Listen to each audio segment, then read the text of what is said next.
Hey everybody, it's Jason Blaha here, and today I want to chat with you guys a little bit about something, I'm going to touch up on a lot because it's such a massive topic out here in the lifting community. It really is, it's a big topic because everyone always wants to talk about testosterone, and no one's indicating that testosterone is not important for muscle growth.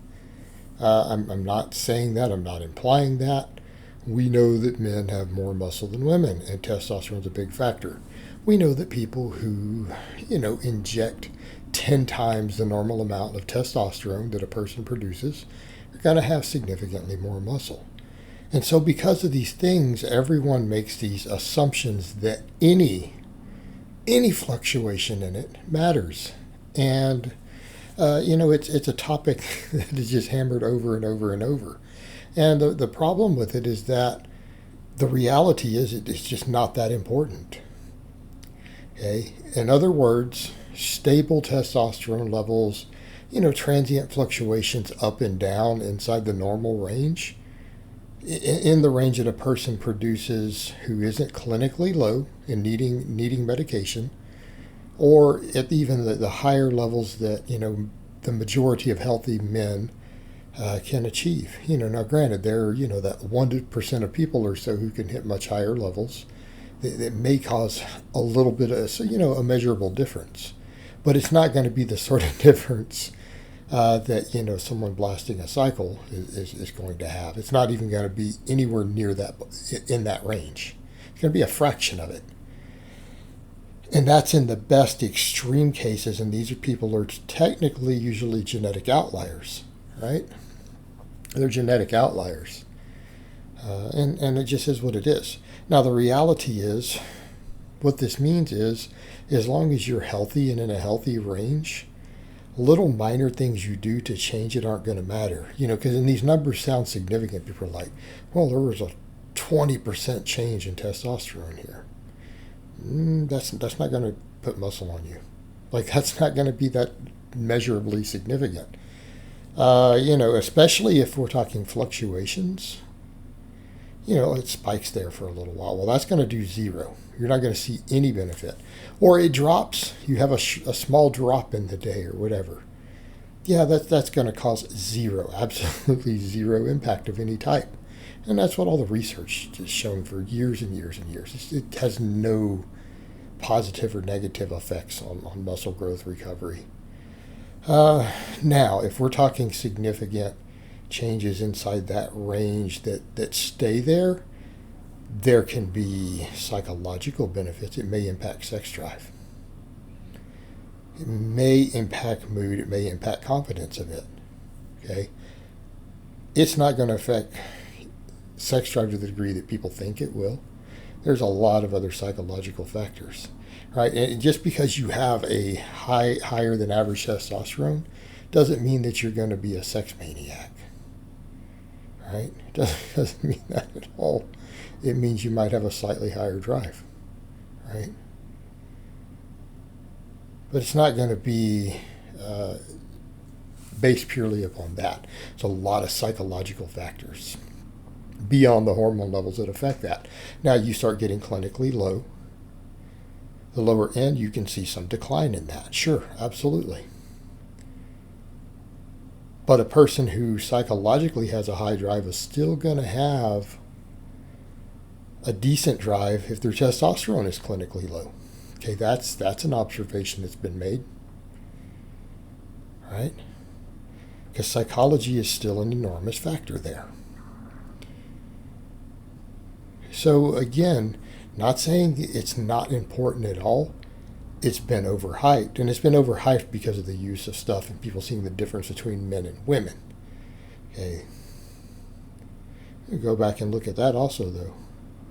Aren't there women who don't have male testosterone levels who have a sex drive just as high as men? Just as high as the highest men. They exist. It's must be testosterone doing it then, right? Well, clearly not. Clearly not. But, it can affect energy, confidence. All right, here's the other thing with that. So then people jump up and they say, well, people are on TRT. And when we use that, I mean real TRT, not internet TRT, wink, wink. Which everyone on the internet, that's code for I'm blasting a metric fuck ton. That's what that means, unfortunately.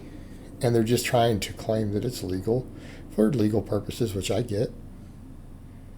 That way they can kind of admit it while not admitting that they might be breaking some laws.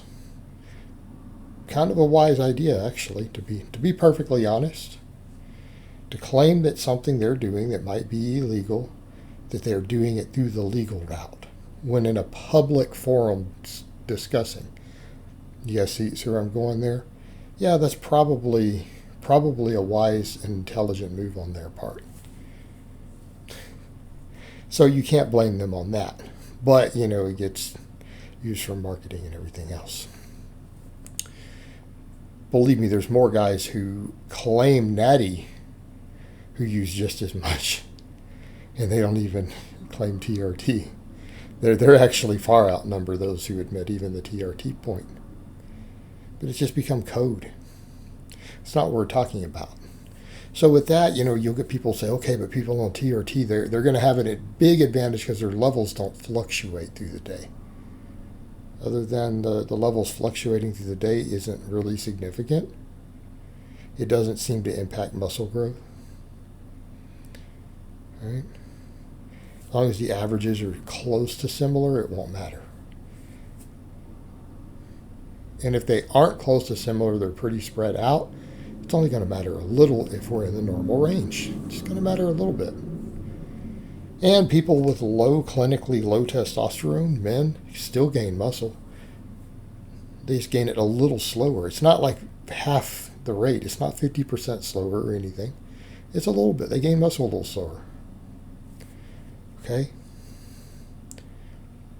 But it's just a small difference. It's measurable. But it's not enormous, and they still can make gains.